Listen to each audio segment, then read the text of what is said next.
Hola, ¿qué tal? Mi nombre es Jonathan André Fletes Gómez. Soy estudiante de tercer semestre de la licenciatura en Ciencias Ambientales para Zonas Urbanas en el Instituto de Estudios Superiores de la Ciudad de México, Rosario Castellanos, Unidad Académica Gustavo Amadero. He preparado y grabado esta presentación como la primera experiencia de aprendizaje de la asignatura Manejo Integrado de Cuencas a cargo de la doctora Verónica Hernández Mendoza.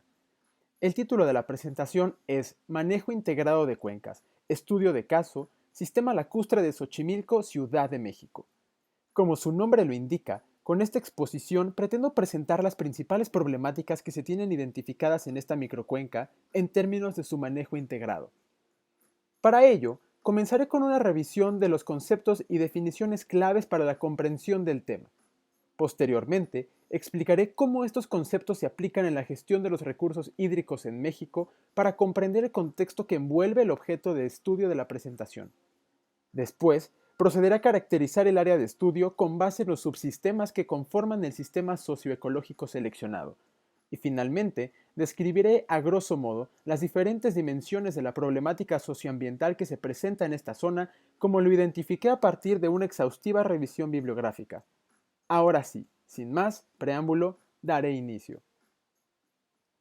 Comenzaré por lo primero y más importante, introduciendo el concepto y la definición de cuenca. De acuerdo con el Instituto Mexicano de Tecnología del Agua, una cuenca es un territorio cuyas aguas fluyen todas hacia un mismo río, lago o mar. Cada cuenca es diferente, dependiendo de su tipo, serán sus características geográficas e hidrológicas, pero en general podemos pensar que actúan como un embudo. Esto es, podemos hacer una analogía en la que las paredes del embudo actúan como lo harían las montañas, y el agua escurre de todas ellas hacia un punto común. En el caso del embudo sería hacia su centro, y en el caso de una cuenca puede ser una laguna o un lago, o bien esa misma agua puede infiltrarse en el subsuelo o incluso desembocar en el océano. Ahora, existen diferentes clasificaciones de cuencas según su tamaño, dónde desembocan, por la uniformidad del paisaje, etc. Pero primero que nada, podemos distinguir entre las dos principales categorías, las cuencas hidrológicas y las cuencas hidrográficas.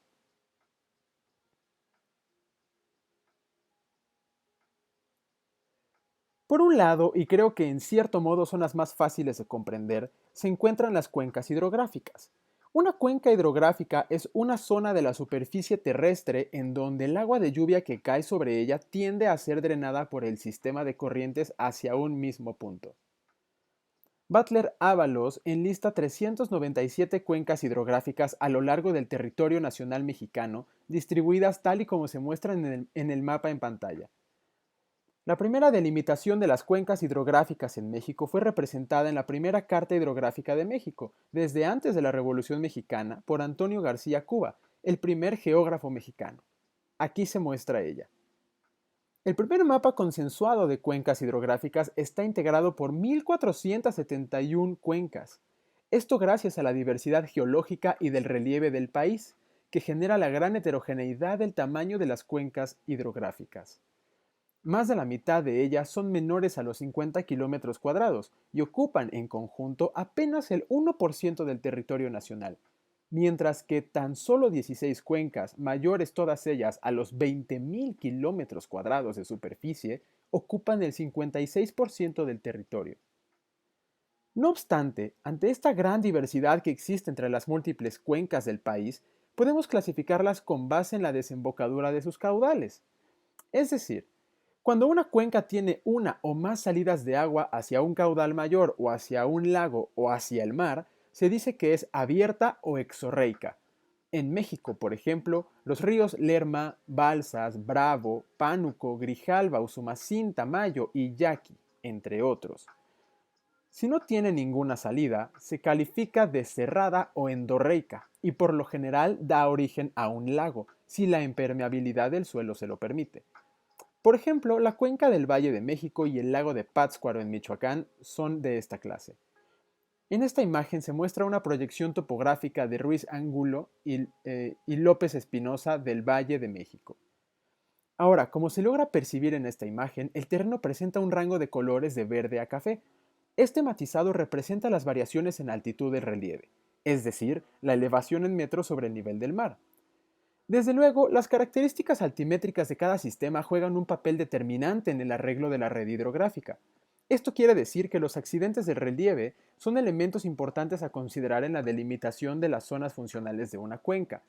La presencia de montañas, barrancas, laderas y cauces fluviales, por mencionar algunos, integran los sistemas de interconexión y de transferencia de agua entre las partes de una cuenca que presentan diferentes elevaciones o altitudes.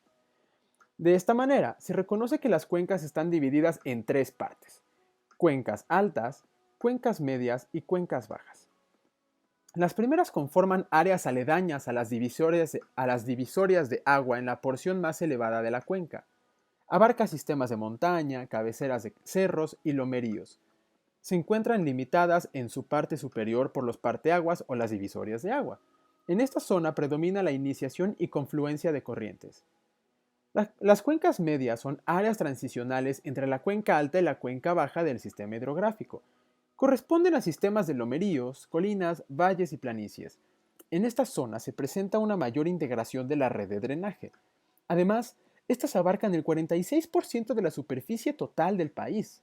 Tan solo las zonas medias de las cuencas de los ríos Bravo y Balsas resaltan por tener 7 y 3% respectivamente del total nacional.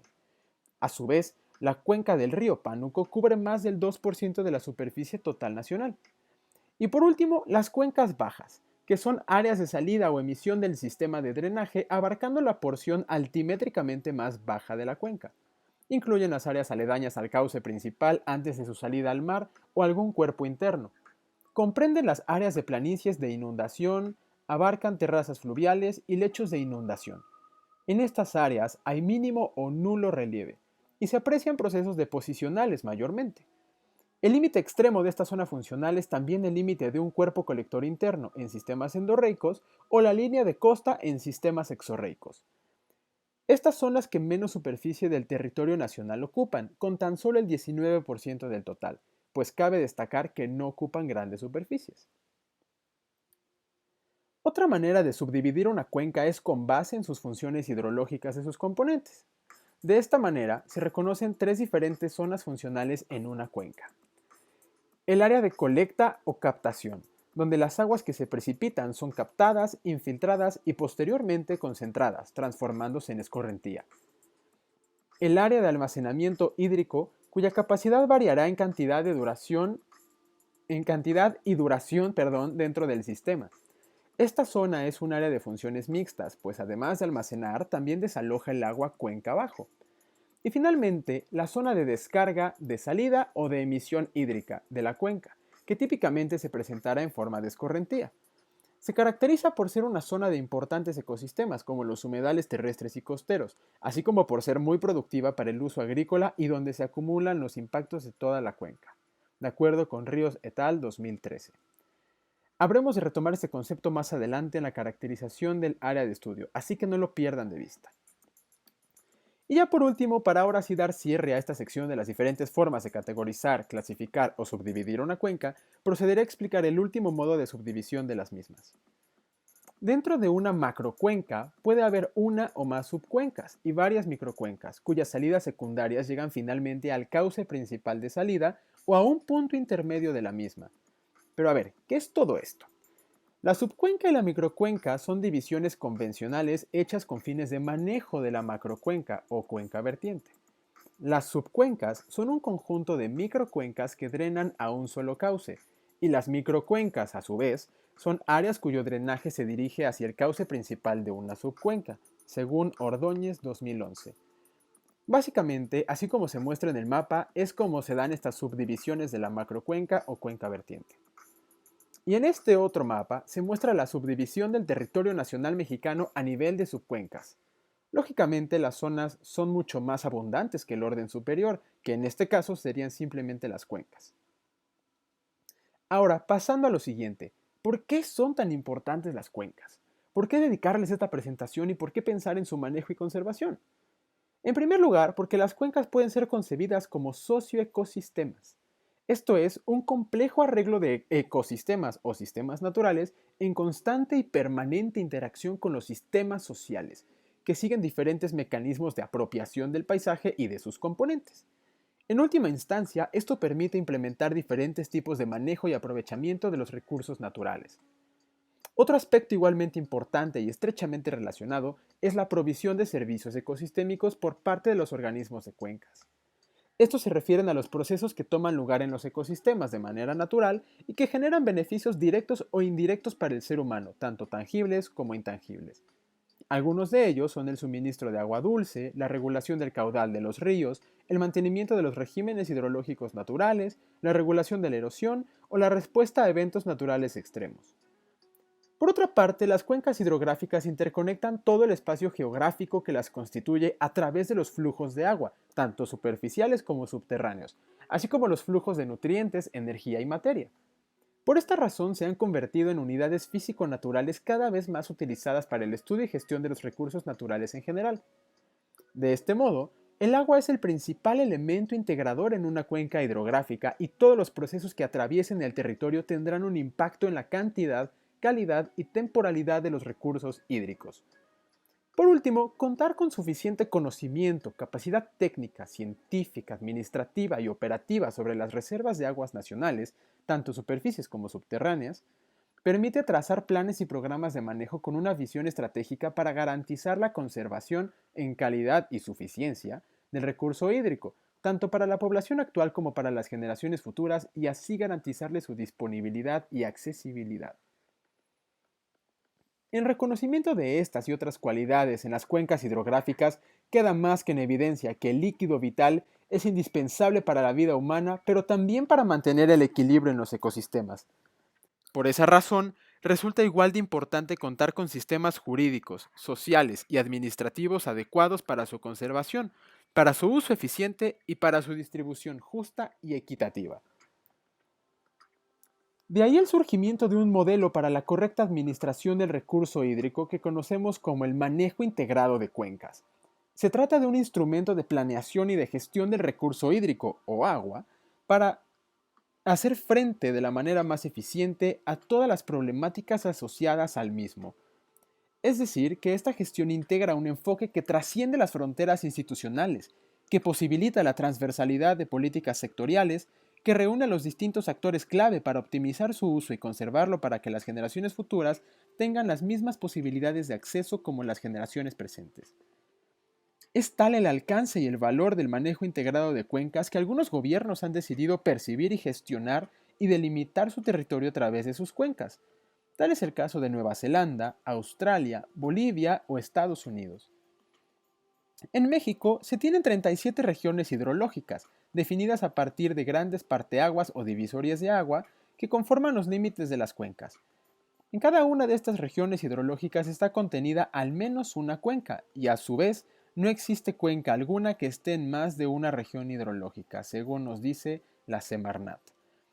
Por otra parte, la Secretaría de Medio Ambiente y Recursos Naturales, Semarnat, reporta que el territorio nacional se encuentra dividido a su vez en 13 regiones hidrológico-administrativas. Estas están formadas por agrupaciones de cuencas, las cuales son consideradas las unidades básicas de gestión de los recursos hídricos. La del Valle de México tiene la superficie más reducida, de apenas 18.229 kilómetros cuadrados.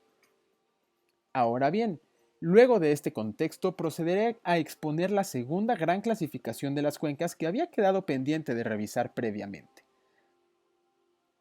Para propósitos de administración de las aguas nacionales y particularmente para la publicación de la disponibilidad de aguas superficiales, la Comisión Nacional del Agua, CONAGUA, ha definido 731 cuencas hidrológicas organizadas en las 37 regiones hidrológicas que se agrupan, a su vez, dentro de las 13 regiones hidrológico-administrativas.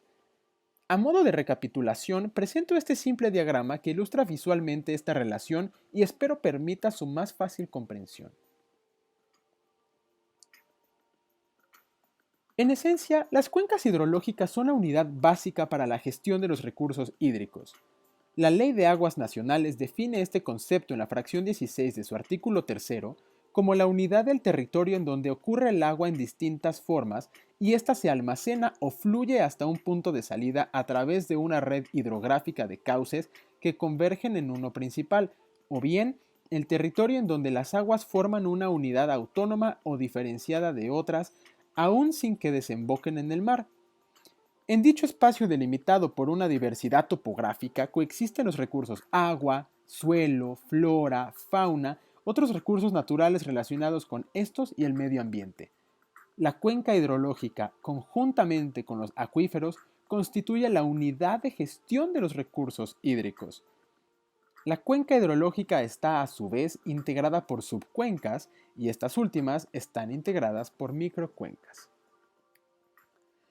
Este mapa presenta las subcuencas hidrológicas del país extraído de los boletines hidrológicos de la Secretaría de Recursos Hidráulicos con un total de 3.115 subcuencas.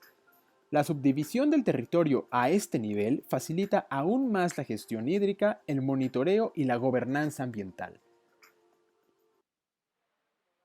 Se tiene entonces que una cuenca hidrológica es un concepto mucho más amplio, pues considera las unidades geomorfológicas de manera integral y abarca en su contenido toda la estructura hidrogeológica subterránea del acuífero en su totalidad, mientras que la primera se define a partir de la caracterización superficial y en función de las líneas divisorias. De esta manera, tener una visión de cuencas hidrológicas permite concebir estos sistemas como un eje articulador de otros subsistemas, como el biológico, el físico, el económico y el social. Esta perspectiva holística permite abordar su estudio de una manera más efectiva e integradora, ya que en el espacio natural también influyen las relaciones y dinámicas de poder, además de los medios de apropiación del territorio. Asimismo, puede verse sujeto al control empresarial para la explotación de sus recursos naturales, puede ser objeto de políticas públicas y puede ser gestionada por organismos tales como los consejos de cuencas, etc.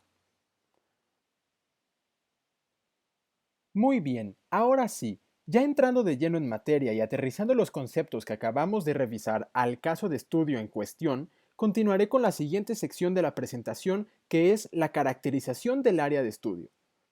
Bueno, pues la cuenca del Valle de México es una altiplanicie rodeada de montañas volcánicas, ubicada en el centro oriente del cinturón volcánico transmexicano. Su altitud varía entre los 2.240 y los 2.390 metros sobre el nivel del mar en el norte.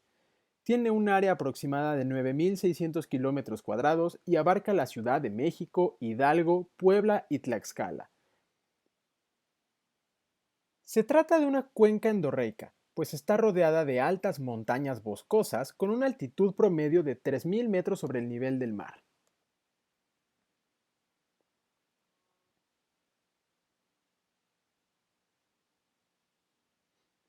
Que la encierran hidrológicamente. En la actualidad, su único desagüe se da de manera artificial. Las crestas más altas corresponden a los volcanes Popocatépetl e Iztaccíhuatl que se encuentran cubiertas con nieves perennes. La estructura actual de la cuenca representa un sistema complejo de elevaciones, depresiones y sistemas que la atraviesan transversalmente y cuyas edades son muy variadas. Está limitada al sur por la Sierra de Chichinautzin, la de la Jusco y la Sierra de Zempoala. Al suroeste y oeste están la Sierra de las Cruces y la de Monte Alto. Al noroeste, la Sierra de Tepoztlán. Al norte, la Sierra del Tezontlalpan y la de Pachuca, Chiconautla y Tepozán.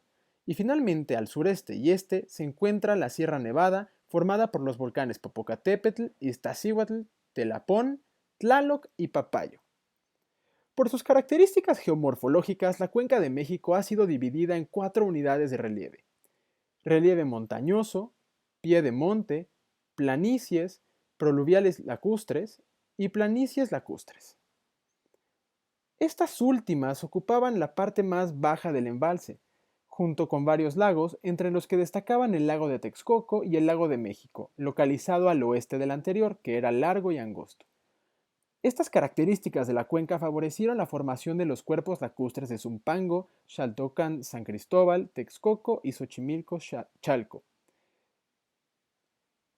Con todo, estos lagos no permanecen en la actualidad a causa de las modificaciones antropogénicas del entorno que se vienen desarrollando desde la época prehispánica tras el asentamiento de los primeros poblados. La más importante de todas ellas fue la fundación de la Gran Tenochtitlan en el siglo XIV. Desde entonces y hasta la fecha, se han construido calzadas, diques, túneles y en 1974 la obra de drenaje profundo de la Ciudad de México. Todas estas intervenciones en conjunto han propiciado la desecación de la planicie lacustre y fomentado, en consecuencia, la expansión de los asentamientos urbanos. No obstante, prevalecen tres remanentes naturales de lo que otrora fueran los cuerpos de agua de la Cuenca de México: el lago de Tecocomulco en el estado de Hidalgo, el lago de Zumpango en el estado de México y por último, y el que constituye el objeto de estudio de esta presentación, el lago de Xochimilco en la Ciudad de México. Debido a los retrasos en el desarrollo tecnológico, se cuenta con pocas fuentes de información confiable y acertada reciente. Hoy día se dispone de pocos estudios de percepción remota, pues la mayor parte de las fuentes de información disponibles hasta antes de 1970 eran documentos históricos. Fue a partir de entonces que la fotografía aérea y los satélites artificiales ofrecieron la posibilidad de ampliar la capacidad de observación del medio natural y de desarrollar estudios cuantitativos de los cambios en el ecosistema.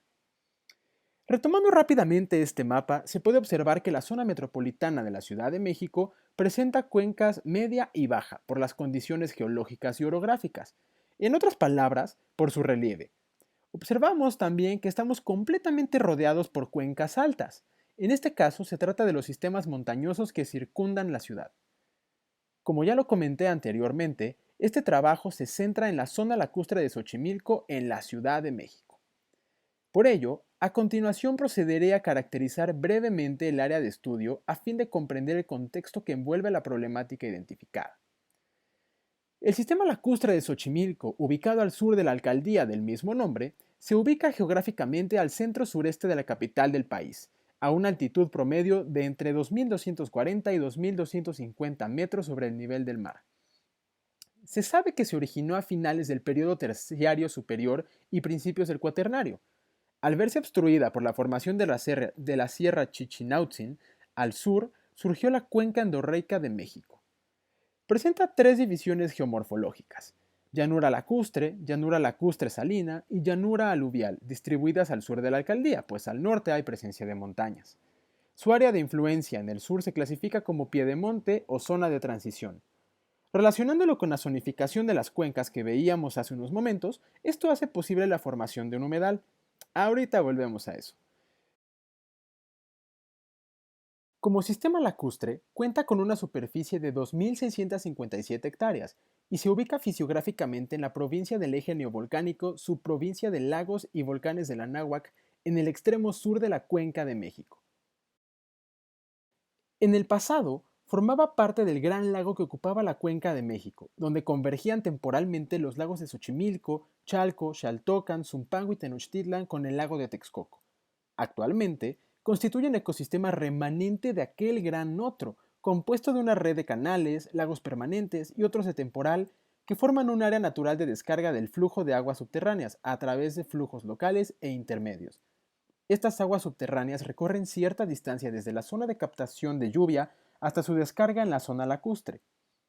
El agua infiltrada satura las capas superiores hasta encontrarse con capas impermeables, propiciando que ésta fluya hacia las partes bajas y alcance la superficie en forma de manantiales que alimentan los lagos de la planicie. Este es el proceso que dio origen a los canales. Actualmente, el sistema lacustre de Xochimilco forma parte del suelo de conservación de la Ciudad de México, que se refiere a la mayor de las dos áreas básicas en las que se encuentra dividido el territorio de esta entidad federativa.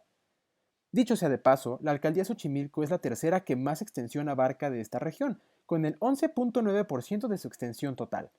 Es importante mencionar esto, ya que el suelo de conservación en conjunto ofrece servicios ecosistémicos imprescindibles para el ser humano, tales como la recarga del acuífero, la captura de gases de efecto invernadero, el albergue de biodiversidad, regulación del clima a nivel local, productividad primaria, la posibilidad de recreación, valores escénicos y culturales, entre otros. Por todas estas invaluables aportaciones al nivel de vida de la población, este ecosistema de humedal también cuenta con un reconocimiento internacional como sitio Ramsar desde 2004. Esto es, el sistema lacustre Ejidos de Xochimilco y San Gregorio Atlapulco está reconocido como un ecosistema remanente representativo del gran lago que caracterizaba la Cuenca de México. Asimismo, por la presencia de chinampas que le otorgan una relevancia histórico-cultural inigualable. En un momento comentaré más sobre eso. En segundo lugar, la zona lacustre representa un ecosistema importante para el mantenimiento de la biodiversidad del Valle de México. Con base en los criterios establecidos en la NOM 059 Semarnat 2001, se registraron 6 especies endémicas y 20 especies bajo alguna categoría de riesgo de extinción. Luego, por ser un sitio de sustento o refugio de especies de flora y o fauna importantes, bien por endemismos, por recibir especies migratorias, bien por la alimentación y reproducción de especies residentes como las musarañas, los tlacuaches y los cacomixles. Y por último, por la presencia de dos especies endémicas de peces, el charal del Valle de México, apreciado en la gastronomía mexicana por décadas, y el pupo del valle.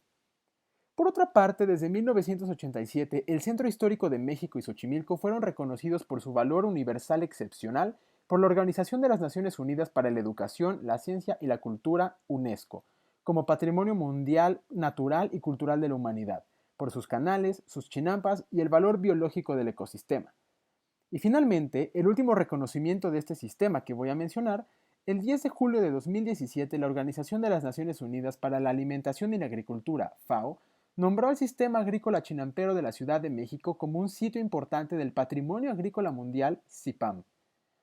Esto por 7 aportaciones principales reconocidas que aquí se enlistan, pero por cuestiones de tiempo no me detendré a explicarlas. Mi intención con mencionar todos estos reconocimientos internacionales era el de mostrar el gran valor que tiene el área de estudio, lo que la vuelve sumamente interesante y atractiva para la investigación. Cabe recordar, debido al tema central de la presentación, que nada de esto sería posible sin la presencia del recurso hídrico que mantiene las funciones del ecosistema, permite el desarrollo de las actividades primarias y el asentamiento de la población humana, así como la coexistencia de una gran diversidad biológica. Prosigo. Para contribuir a garantizar la conservación de este sitio tan importante, se declaró como área natural protegida en mayo de 1992 con el carácter de zona sujeta a la conservación ecológica. Hasta 2006 fue publicado el plan de manejo que a partir de un diagnóstico ambiental sentó las bases para la zonificación del área. Con base en las características biológicas y físico-químicas del área de los canales, el sistema lacustre está dividido en 5 áreas: agrícola, pecuaria, pesquera, turística y urbana. Se estima que la red de canales que abarca el ANP comprende 203 kilómetros lineales, interconectando lagos al interior como los de Caltongo, Del Toro y San Gregorio Tlapulco. Debido a una serie de factores que en breve revisaremos, actualmente estos cuerpos de agua ya prácticamente no son alimentados de manera natural, sino artificial, con agua tratada por las plantas de tratamiento del Cerro de la Estrella, San Luis Tlaxialtemalco y San Lorenzo Tezonco, siendo la primera la que más volumen aporta. El relativamente menor afluente natural que aún reciben proviene de los escurrimientos superficiales de los ríos Santiago o Parres, San Lucas y San Gregorio que se originan en la Sierra del Ajusco. Este sistema lacustre pertenece a dos regiones hidrológicas. En primer lugar, a la región del Pánuco, en la cuenca del río Moctezuma, subcuenca al lago Texcoco-Zumpango, que abarca todo el agua y la mayoría de las escorrentías de las montañas circundantes, de acuerdo con el INEGI 1998. Y en segundo, a la región hidrológica del Balsas, en la cuenca del río Grande de la Macusac, subcuenca río Apatlaco, la cual es la principal zona de captación del lago. Retomando su caracterización ecológica, este sistema es un humedal permanente con profundidades variables desde los 60 hasta los 600 centímetros. En cierta medida, esto se ve influenciado por la variabilidad estacional de las lluvias. Debido a que es un cuerpo de agua léntico, presenta una gran retención de sedimentos que enriquecen el fondo de los canales para el beneficio de los organismos vegetales y ofreciendo el servicio de aprovisionamiento de sustrato para la actividad agrícola en las chinampas. Por lo mismo del tipo del sedimento y por algunos impactos antropogénicos, el agua presenta coloraciones verdosas y oscuras por diferentes zonas. Lógicamente, estas condiciones del suelo afectan a la vegetación. La que presenta la zona de estudio es de tipo halófila, terrestre, acuática y subacuática, conformada por especies como ninfas, cedro blanco, lentejilla, chilacastle, colorín y lirio acuático. El lirio es la especie más prolífica y su abundancia depende de la estación del año. En cuanto a la vegetación terrestre, abundan especies leñosas entre las que destaca el aguejote, por su uso para el estacado de las chinampas. De igual manera, presentan comunidades vegetales integradas por islas flotantes de tule o tulares, que constituyen un elemento de gran relevancia en la dinámica del sistema. Con respecto a la fauna asociada, Hay una gran variedad de especies de anfibios, reptiles, invertebrados, ictiofauna y ornitofauna, tanto nativas como migratorias. Entre ellas están el carismático ajolote mexicano, la rana de Moctezuma, la lagartija cornuda de montaña, el pato mexicano, la culebra listonada de montaña, el cincuate, la garza morena, el gavilán de pecho canela, entre otras. También se ha reportado la presencia de plancton. El hecho de ser una cuenca cerrada rodeada de una zona montañosa y en donde existió un sistema de lagos le da características ambientales especiales, como el clima, el cual es predominantemente templado con una temperatura anual promedio entre los 12 y los 18 grados Celsius y una fuerte temperatura de lluvias de mayo a octubre, acumulando una precipitación pluvial media anual de 620.4 milímetros. Por último, pero no menos importante, pues será el elemento que nos servirá de puente para la siguiente sección, tenemos el factor social. Se teoriza que el paisaje se viene modificando desde alrededor del año 900 después de Cristo, cuando los Xochimilcas llegaron a la cuenca de México y se asentaron finalmente en Santa Cruz Calpixcan. Tiempo después, en 1352, se asentarían ya definitivamente en una pequeña península llamada Tlilán, en el actual centro de Xochimilco. Una vez allí, expandieron sus fronteras a través de la consolidación del poder de sus gobernantes, abarcando un territorio que incluía la serranía del Ajusco, los valles altos de Morelos y los antiguos señoríos de Mexicalcingo, Culhuacán, Cuitláhuac, Chalco, Coyoacán y Coahuanáhuac. Históricamente, la actividad económica más importante en Xochimilco ha sido desde siempre la agricultura. No obstante la complejidad del medio en que habitaban, los pobladores idearon un sistema de terrazas en la zona montañosa y un sistema de chinampas en la zona lacustre. Si bien este sistema data del periodo clásico, es decir, hasta antes del año 650 y se tienen registros de que se fundaron en todos los lagos de la cuenca, luego de la caída de Teotihuacán y el subsecuente reacomodo político y comercial, no fue sino hasta entonces que ocurrió la mayor expansión del sistema altamente productivo de chinampas en el lago de Xochimilco. Esto dio pie a que Xochimilco se convirtiera en el centro rector del sur de la cuenca de México y a que su población creciera y así permaneció hasta la llegada de los españoles. Al día de hoy, las chinampas y los canales son considerados como espacios abiertos monumentales ubicados en suelo urbano y delimitados y construidos por el hombre y que cuentan con valores histórico, artístico, estético, tecnológico, científico y o sociocultural meritorios de ser legado a las generaciones futuras, según establece la Ley de Salvaguarda del Patrimonio Urbanístico Arquitectónico del Distrito Federal. Esto nos demuestra que el valor del líquido vital va mucho más allá del simple abastecimiento de agua dulce para consumo o para uso doméstico, sino que puede llegar a adquirir un valor único y sagrado y a permitir el desarrollo de una civilización tan avanzada y próspera como fue el pueblo Xochimilca.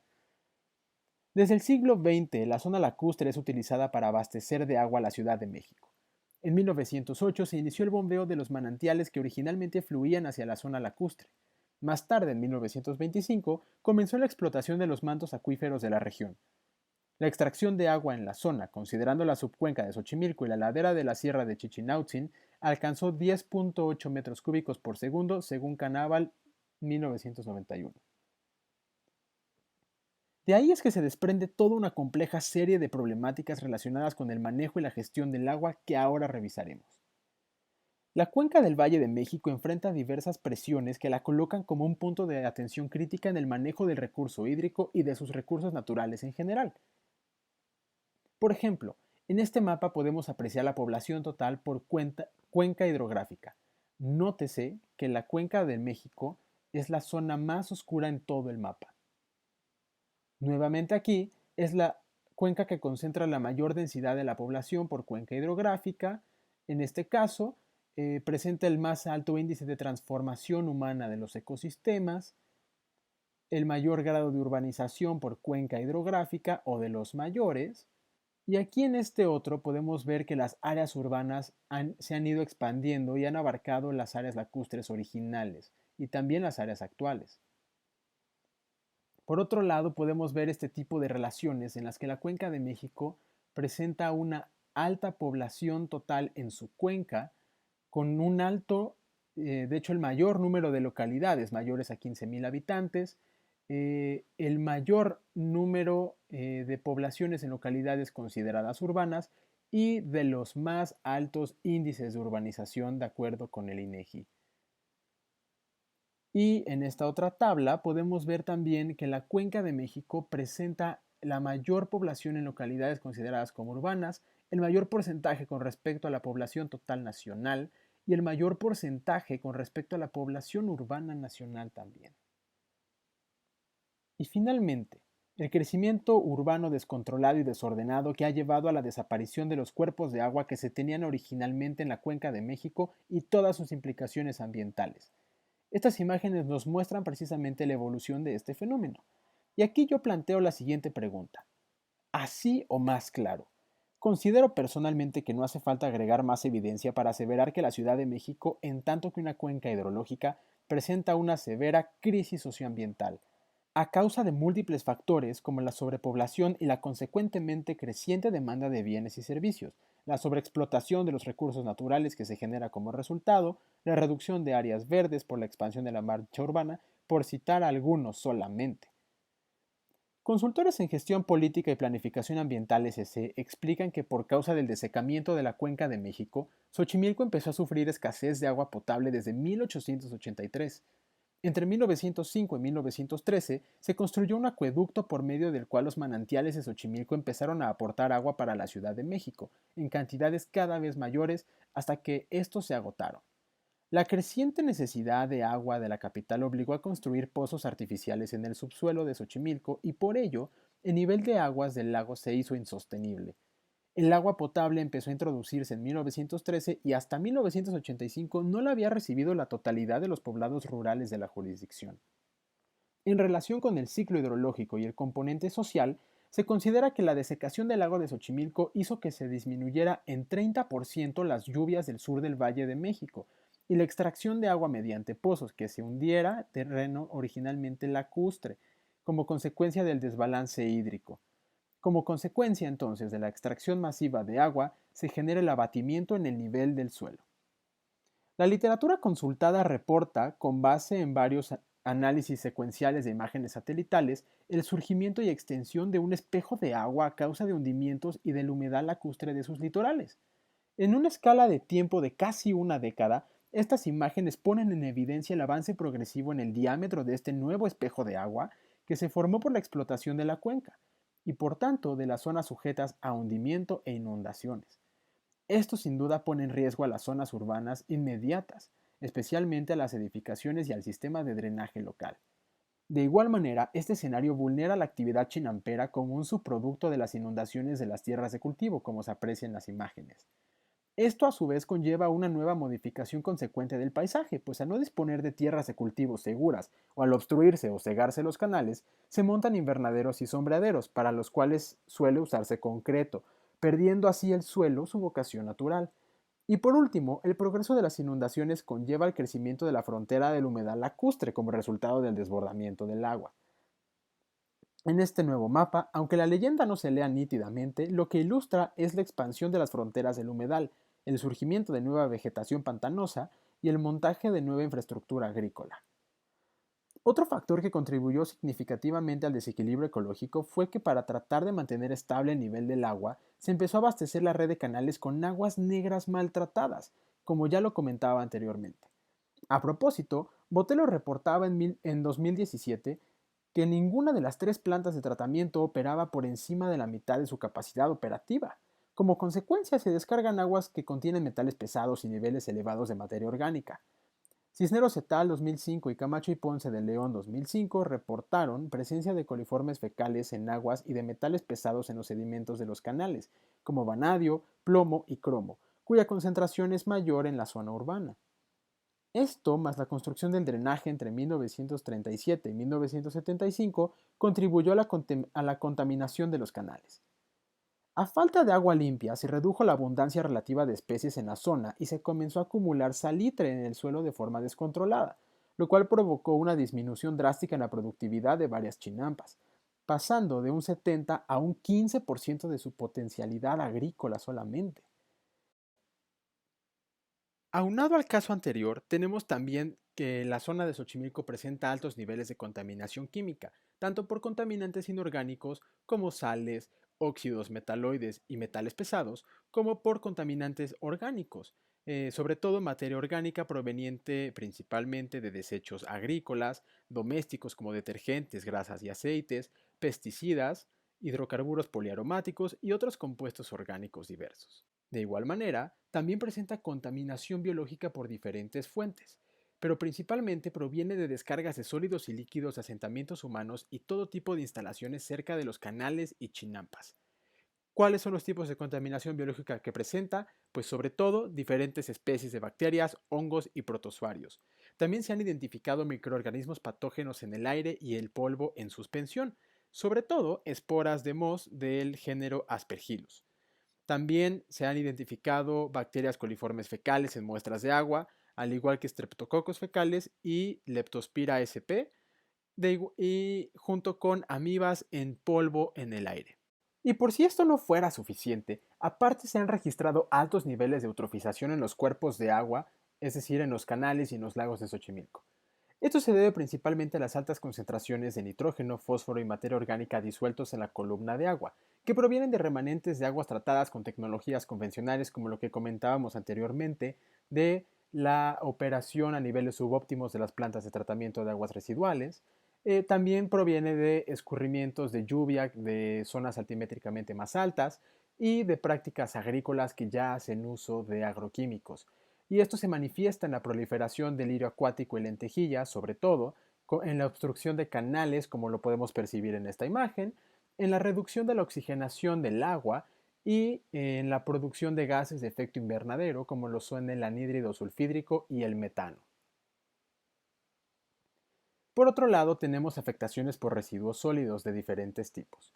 Se tienen evidencias de que existen diferentes vertederos de residuos sólidos urbanos a los canales y en las zonas aledañas, sobre todo provenientes de fuentes domésticas.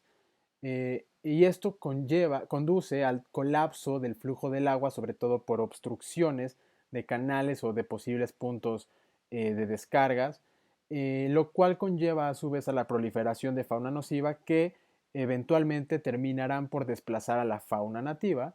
Y por otro lado también tenemos evidencias y registros de tiros de residuos de la construcción a los canales de forma clandestina, sin mencionar los depósitos de cascajo y escombros del temblor de 1985 en la zona urbana Ampliación La Conchita.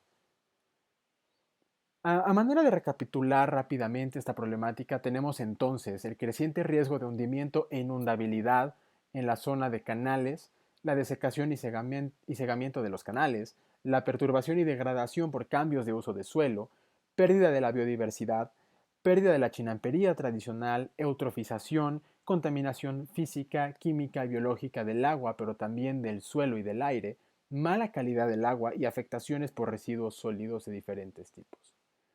A manera de conclusión, no me queda más que decir que el manejo integrado de cuencas debe llevarse a cabo de manera óptima para garantizar de manera efectiva, eficaz y eficiente la seguridad hídrica para la población. Asimismo, no se debe dejar de lado la cuestión académica de la gobernanza ambiental. Es decir, que no se puede excluir el monitoreo permanente de la calidad del agua, pero no solo de su calidad, sino también de su accesibilidad para toda la población de manera justa y equitativa. Y con respecto a la zona de estudio, pues no me queda más que decir que hay muchísimas problemáticas que aún permanecen y que se les debe brindar solución tan pronto como sea posible, y creo que es deber de todos, es una responsabilidad conservar nuestro recurso hídrico porque sabemos que no podemos vivir ni un día sin él. Mi nombre es Jonathan Fletes, nuevamente estudiante de tercer semestre de la licenciatura en Ciencias Ambientales para Zonas Urbanas en la Unidad Académica Gustavo Madero del Instituto de Estudios Superiores de la Ciudad de México, Rosario Castellanos. Este fue mi primer entregable para la asignatura de Manejo Integrado de Cuencas a cargo de la doctora Verónica Hernández Mendoza. Esto será todo por mi parte, les agradezco enormemente por su atención y con esto me despido. Hasta la próxima.